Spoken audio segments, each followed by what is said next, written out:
12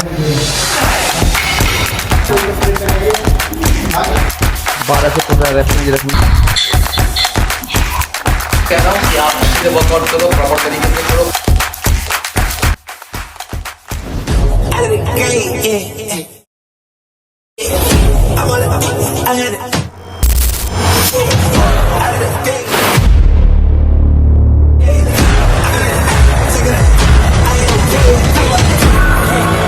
Give me, brought me back to life. Give me, brought me back to life.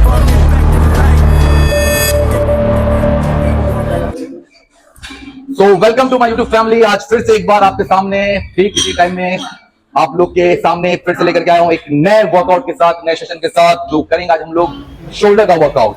तो फिलहाल कैसे हैं आप सभी लोग? होप अच्छे होंगे, सब मजे में होंगे, मस्त होंगे, ढिंचक होंगे। और साथ ही साथ आज जो हम वर्कआउट करने वाले हैं, जिसके बारे में एक खासी क्या बोलता है, खास चर्चा चलता रहता है कि 3D लुक। तो शोल्डर का जो मेन वर्कआउट होगा वो करके बताएंगे भी। और एक चीज खाली, जितने भी जो नए जिम जाना शुरू किए हैं या जो कर रहे हैं, बहुत लंबे टाइम से भी कर रहे हैं, तो उनको भी एक चीज खाली बोलना ही चाहेंगे कि अननेसेसरी जो है ज्यादा से ज्यादा वर्कआउट करके कोई फायदा नहीं है। क्योंकि शोल्डर जो है छोटा मसल्स होता है, और वैसे भी कोई भी मसल्स हो, आप उसको क्वालिटी वे में ट्रेन करो, अच्छे से ट्रेन करो, तो वो ज्यादा आपके लिए इफेक्टिव होगा बनस्पत की आप 10-12 एक ही मतलब चीज के लिए आप वर्कआउट कर रहे हो। तो इसलिए इस चीज से बचना है। और हमें अगर लॉन्ग टर्म वर्कआउट करना है तो इंजरी से भी बचना है। और इंजरी से बचने के लिए क्या होता है कि आपको अच्छे फॉर्म और अच्छे टेक्निक के साथ औकात से फाजिल वेट मारने से कोई फायदा नहीं है। अगर आपका सही तरीके से वो लोड सही जगह पे नहीं पड़ रहा है तो वेट उठा के कोई फायदा नहीं है। आप कम वेट लगाओ, लेकिन तरीके से लगाओ। और मैं बार बार ये कहूंगा कि फुल रेंज ऑफ मोशन रखना है। तो आज जो हमारा वर्कआउट होगा वो शोल्डर का होगा। तो पहले फिलहाल मेरा स्ट्रेचअप वगैरह हो चुका है। वार्म अप अभी मैं स्टार्ट करूंगा। तो वार्म अप जो करूंगा वो सीटेड डंबल से स्टार्ट करूंगा, जो कि मेरा 4 वार्म अप सेट करूंगा, 5 वर्किंग सेट करूंगा। उसके बाद फिर जैसे से आगे वर्कआउट बढ़ता जाएगा मैं उसके बारे में आपको बताता चलूंगा। तब तक में आप बने रहें दानिया रॉ फिटनेस के साथ।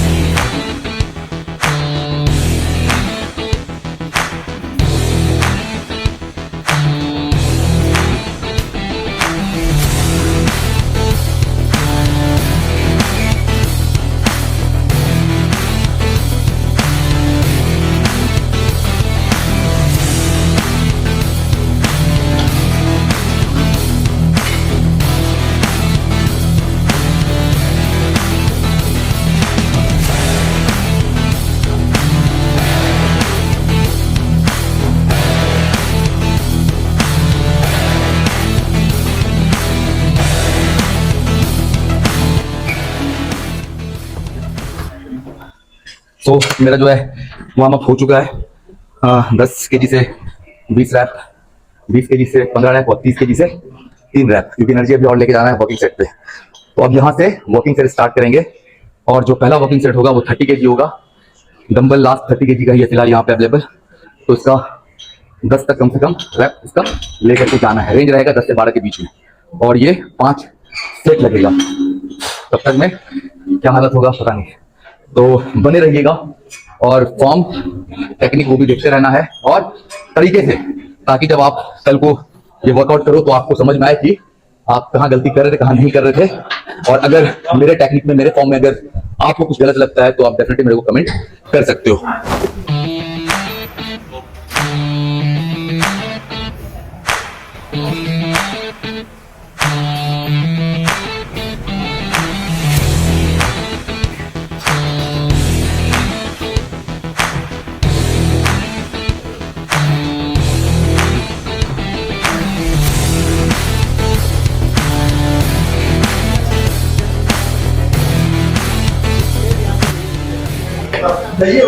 तो फाइनली जो है सीटेड डंबल प्रेस हो चुका है 4 सेट, वॉकिंग 4 सेट कंप्लीट हो गया है।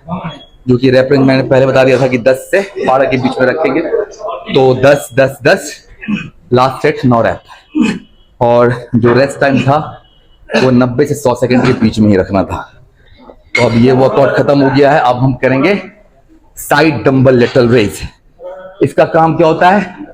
एक तो 3D लुक के लिए भी और चौड़ाई के लिए। शोल्डर की जो चौड़ाई होती है ना, इसी एक्सरसाइज से आती है।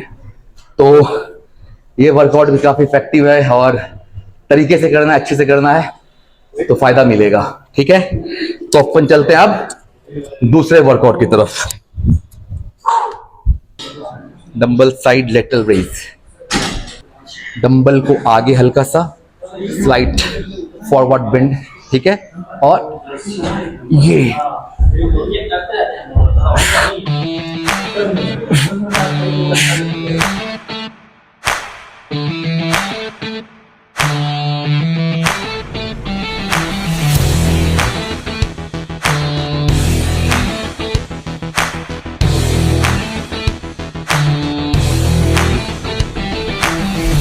हो गया फर्स्ट सेट 14 रैप, 12 से 15 रैप रेंज रखना है इसको।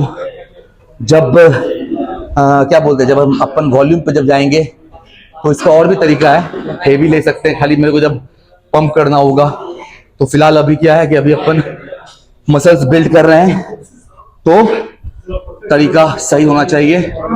और बस एक चीज खाली ये ध्यान रखना है कि डंबल आपका जो थाई से सपोर्ट नहीं होना चाहिए, डंबल आगे हल्का सा फॉरवर्ड की तरफ होना चाहिए और ये जो है बस, ठीक है। और इस तरीके से फॉर्म दुरुस्त होगा, अच्छा होगा और साइड लेटरल रेस का जो एग्जैक्ट फायदा आपको मिलेगा।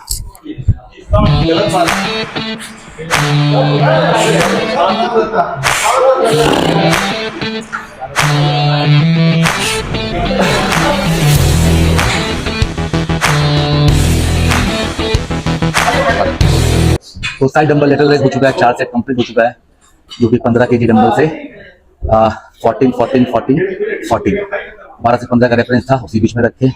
और डिस्क्रिप्शन में पूरा फॉर्म वगैरह सारा चीज, कितना सेट है, कितना रैप लेके गया, कितने टेम्पो पे रखा, ठीक है, सारा चीज डिस्क्रिप्शन बॉक्स में मैं डाल दूंगा। ठीक, चलते हैं अपन ये तीसरे वर्कआउट की तरफ, जो है behind the cable raise single hand से। ठीक है, जैसे नॉर्मली तो हम लोग ऐसे ही मारते हैं, बट अभी हम लोग बिहाइंड पीछे की तरफ केबल करेंगे और हल्का स्लाइड बेंड, और ये जो शोल्डर के हाइट तक जो है आपको हाथ जाने चाहिए। ठीक है, एल्बो हल्का सा बेंड रहेगा, कंट्रोल पोजीशन पर रहना चाहिए, ऊपर 1 सेकंड होल्ड। ठीक है,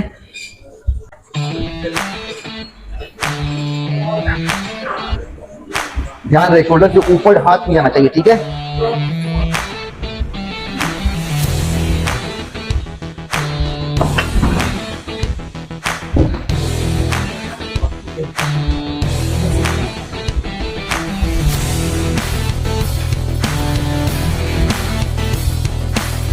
फुल रेंज ऑफ मोशन। ठीक है,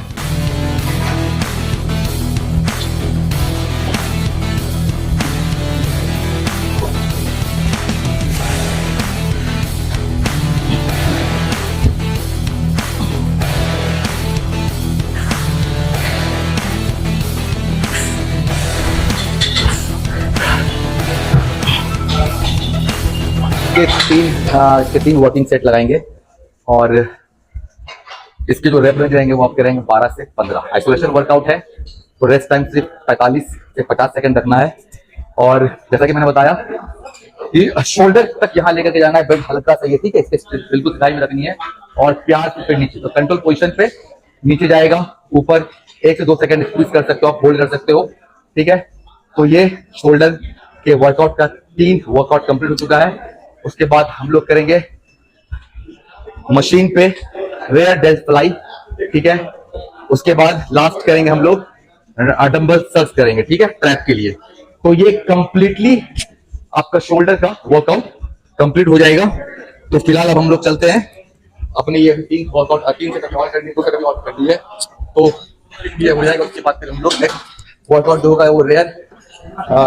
तो ये 4th आइटम जो अब लगाने जा रहा है, रेयर पेक डेक फ्लाई। ठीक है, तो इसको सबसे पहले है ना कि हम पोजीशन पहले ले लेते हैं।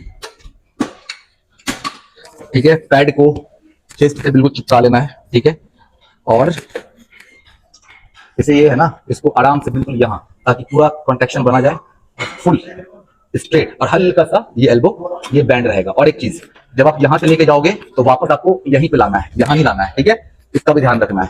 तो अब हम लोग स्टार्ट करते हैं। कंट्रोल में, ठीक है।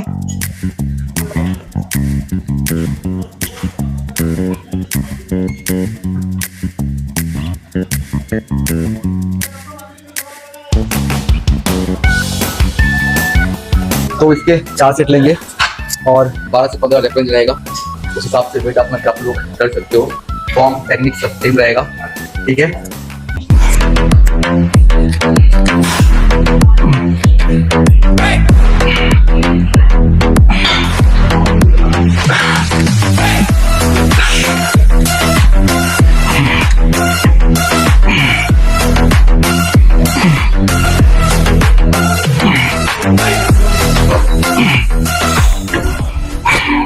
तो फाइनली अब अपने वर्कआउट के लास्ट मोड़ पे आ चुका हूं मैं। ये बारबेल सर्च करेंगे अपन 4 सेट, और इसको अच्छे से देखना है, समझना है, ठीक है। टेक्निक क्या है, बारबेल को सबसे पहले तो उठा करके सामने लेकर के आना है, और जो ये पोजीशन जो रहेगा ना शोल्डर, ठीक है, शोल्डर से, ये शोल्डर से उठाना है, ये ठीक है, ये से उठाना है और पीछे की तरफ स्क्वीज करके नीचे गिरा देना है। बॉडी हिलेगी नहीं, आपके हाथ का ज्यादा जोर मत कराना, शोल्डर को उठाना है, शोल्डर को, ठीक है। तो पहले सबसे पहले ये, ठीक है, रेडी, ये देखो पीछे, ठीक है, गर्दन निकालना नहीं है बाहर, जैसे सब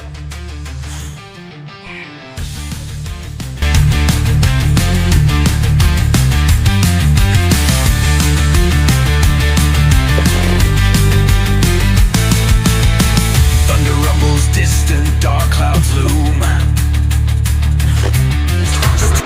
तो समझ में आया। इसके अपन लेंगे 4 सेट। तो एक सब चीज फॉर्म का खेल है, सारा वर्कआउट सिर्फ और सिर्फ आप अच्छे फॉर्म रखो, टेक्निक से करो, और नहीं समझ में आता है तो पूछो। गलत मारने से अच्छा है कि आप 2 रैप निकालो, लेकिन क्वालिटी का रैप निकालो, वो आपको ज्यादा इफेक्ट करेगा। तो इसलिए कह रहे हैं कि अगर बॉडी वाकई बनानी है, सीरियस बॉडी बनाने के लिए भाई, तो फॉर्म दूर से रखना है, टेक्निक सही रखनी है, और औकात ज्यादा नहीं मारने का। जितना आपको लगता है कि आप अच्छे रैप निकाल सकते हो इस वेट पे, आप उस वेट को ही चुनो।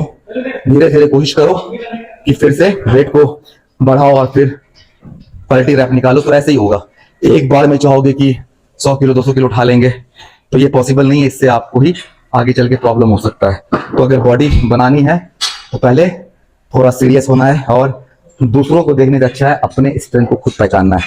तो ये 4 सेट अपन लेंगे, ये हमारे वर्कआउट का लास्ट है। इसके बाद तो Steel clashes, twilight echoes boom. Sons of war bear hopes flag high. March through fire, never shy. Battle drums pound in our hearts. Charge into fray, leave fear apart.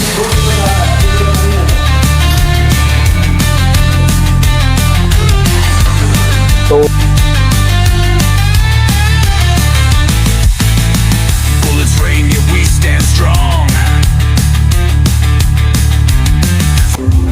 So finally workout खत्म हो चुका है। Shoulder का complete workout हो चुका, और description box पे वो पूरा डिटेल में दे दूंगा। और एक चीज़, आफ्टर वर्कआउट मसल्स को रिपेयर करना ज़रूरी होता है, तो मैं आफ्टर वर्कआउट 2 स्कूप प्रोटीन लेता हूँ, 4 केले लेता हूँ, ठीक है, क्योंकि अभी कैलोरी सरप्लस में हूँ। मास गेन करना है मेरे को, 100 kg का टारगेट है वेट अपना, जो कि ऑलमोस्ट 91 kg पहुँच चुका है। सो एक चीज़ नहीं कहूँगा कि आप जो भी लोग वर्कआउट करते हो, बॉडी बिल्डिंग की शौक रखते हो, तो प्रॉपर नॉलेज के साथ बहुत ज़रूरी है। और अपने सराउंडिंग एरिया में ऐसे आपके बहुत सारे लोग होंगे कि ये कर लो, ये खा लो, वो भोग लो, ये ढोक लो, तो वो सब चीज़ मत करना कभी मेरे भाई, क्योंकि डाइट और तुम्हारा वर्कआउट बहुत इंपॉर्टेंट होता है। डाइट जो है इसलिए इम्पोर्टेंट होता है क्योंकि तुमने जितने अपने क्या कहते हैं कैलोरीज को यहाँ पे बर्न किया, तुम्हारे वर्कआउट के दौरान तुम्हारे कितने सारे सेल तुम्हारे ब्रेक किए होंगे, तो उसको प्रॉपर न्यूट्रिशन, प्रॉपर चीज चाहिए, तभी जाके तुम्हारे मसल्स मास बिल्ड करेंगे। एक चीज और कि मसल्स बिल्ड नहीं करने का बहुत सारा रीजन एक ये भी होता है कि आपका जो डाइट है वो आपका प्रॉपर वे में हो नहीं पा रहा है, आपका प्रोटीन, आपका कार्ब्स, आपका जो गुड फैट है, आप वो प्रॉपर वे में आप ले नहीं पा रहे हो, तो सबसे पहले तो क्या है कि अपने बॉडी वेट के अकॉर्डिंग जो है आप कैलोरीज को आप काउंट करो। दूसरी और सबसे अहम बात यह है कि बॉडी नहीं बनने का और भी रीजन होता है क्या, कि आप कंटिन्यूस सेम वेट से आप जो है एक लंबे टाइम तक आप अपने आप को ट्रेन कर रहे हो, मतलब आप बॉडी आप मसल्स को टॉर्चर नहीं कर रहे हो। सपोज कि आज मैंने 10 केजी डंबल से स्टार्ट किया, तो मैं पूरे 1 मंथ मैं उसी 10 केजी के डंबल से मैं वही वर्कआउट कर रहा हूँ, तो ऐसे नहीं हो सकता है। तो जब तक अपने मसल्स को आप टॉर्चर नहीं करोगे, आपका मसल्स फायर बैक नहीं करेगा। तो आप कोशिश करो कि हर वीक आप या तो रैप को इंक्रीज करो, ठीक है, या तो आप वेट को इंक्रीज करो। तो रैप जो है आपका बहुत अगर होता है तो आपका 15 तक ही है, ठीक है, 15 तक इनफ है। उससे ऊपर जा रहा है इसका मतलब कि आप वेट बहुत लाइट रखे हुए हो। और अगर आपको हेवी अगर करना है तो आप जो है 6 से लेकर के 9 के बीच में रैप रेंज रखो। तो ये सब चीजें छोटी छोटी चीजें, तो इसको अपन बोलते हैं प्रोग्रेसिव ओवरलोड। तो जब तक आप प्रोग्रेसिव ओवरलोड पे नहीं जाओगे तब तक आपके मसल्स जो है ना वो बिल्ड नहीं करेंगे। और डाइट बहुत इंपॉर्टेंट है मेरे भाई, क्योंकि अगर आपका गोल है सपोज कि मेरे को वेट इंक्रीज करना है, मसल्स क्वालिटी ऑफ मसल्स बढ़ाना है, तो आपको कैलोरी सरप्लस करना पड़ेगा, तभी जाकर के आपको वो रिजल्ट मिलेगा। दूसरी और सबसे अहम बात क्या होती है कि प्रॉपर रेंज ऑफ मोशंस। होता क्या है कि दिखावे के चक्कर में औकात से ज्यादा वेट ले लेते हैं, और क्या होता है कि तरीके से नहीं हो पाता है, बस सिर्फ शो ऑफ हो रहा है कि मैं वेट इतना मैंने उठा लिया है। तो वेट उठाने का से कोई फायदा नहीं है जब तक आप सही टेक्निक से, सही तरीके से आप अपने आप को ट्रेन ना करो, तब तक कोई फायदा नहीं है। आप चाहे वो 100 किलो उठा लो, 200 किलो उठा लो, तो वो सिर्फ मजाक हो जाएगा। तो इसलिए कह रहा हूँ कि आपकी जितनी कैपेसिटी है आप उतना लोड लो, और कोशिश करो कि अगर आप 2 रैप भी कर रहे हो ना तो क्वालिटी के साथ करो, आपको वो 2 रैप ज्यादा फायदा होगा बनिस्बत आपके 10 रैप से। तो ये सब चीजें छोटी छोटी चीजें हैं, तो बीच बीच में मैं आपको और भी बहुत सारी चीजें आपको बताऊंगा, समझाऊंगा, दिखाऊंगा भी प्रैक्टिकली तौर पे। लेकिन उससे पहले यही है कि अपने भाई को आप प्यार देते रहो, ढेर सारा दो, सपोर्ट करो, मोटिवेट करो। मैं ऐसे सारी वीडियोस लेकर के आऊंगा, ऐसे इंफॉर्मेशन आपको मैं देता रहूंगा। मैं हर एक वर्कआउट का प्रॉपर वीडियो बना करके मैं आप लोग को अपलोड करता रहूंगा। दूसरी बात है कि अगर आपको कहीं पर भी कोई भी दिक्कत होती है डूइंग योर वर्कआउट, कि ये वर्कआउट समझ में नहीं आ रहा है, ये कैसे होगा, ये कैसे होगा, या कोई भी पर्टिकुलर बॉडी पार्ट के लिए आपको वर्कआउट चाहिए, तो आप कमेंट कर सकते हो, आप डीएम कर सकते हो, मैं वो भी बना करके मैं उसको अपलोड कर दूंगा। लेकिन बस यही है कि सेफ साइड वर्कआउट करो, इंजरी फ्री रहो। अगर लॉन्ग टर्म तक करना है, अगर आपको इसको वर्कआउट को अगर आप लॉन्ग टर्म तक लेके जाना चाहते हो तो इंजरी फ्री रहना पड़ेगा, और बड़ों की बात सुननी पड़ेगी, आसपास के लोगों को भी देखना पड़ेगा। दूसरे को देख के इन्फ्लुएंस कभी मत होना, क्योंकि उसकी कितने साल की मेहनत है, उसके क्या क्या डाइट्स हैं, क्या क्या सप्लीमेंट्स वो यूज कर रहे हैं, किस तरह से अपने आप को ट्रेंड कर रहे हैं, तो वो सब चीज बहुत जरूरी है। भाई मैं 16 साल से वर्कआउट कर रहा हूँ, तो मेरा अपना पर्सनल एक्सपीरियंस है कि कुछ भी खा लो कोई फायदा नहीं है, गुब्बारा से बैलून जैसे फूक से निकलता है ना, वैसे निकल जाएगा। तो डाइट बहुत इंपॉर्टेंट है। आपके डाइट में एक क्या बोलते हैं, प्रोटीन की क्वालिटी होनी चाहिए, कार्ब्स आपके होने चाहिए अच्छे से, आपके गुड फैट्स होने चाहिए। तो ये सब चीजें बिल्कुल काउंट कर करके कैलोरीज को लेते हुए कि कार्ब्स कितनी लेनी है, प्रोटीन कितनी लेनी है, ये अपन फिर कभी अगली वीडियोस में इसको अच्छे से बना करके समझा करके बताएंगे। फिलहाल तब तक के लिए आज का शोल्डर का वर्कआउट का सारा जितना भी चीज होगा डिस्क्रिप्शन बॉक्स पे मैं आपको मेंशन कर दूंगा, वो सारी चीजें लिख के दे दूंगा ताकि आपको समझ में आए कि। और दूसरी बात की ये जो वर्कआउट है ये इंटरमीडिएट और एडवांस लेवल के एथलीट के लिए है, इसको बिगनर्स ना करें। बिगनर्स के लिए भी मैं शोल्डर का वर्कआउट लेकर के आऊंगा बहुत जल्दी।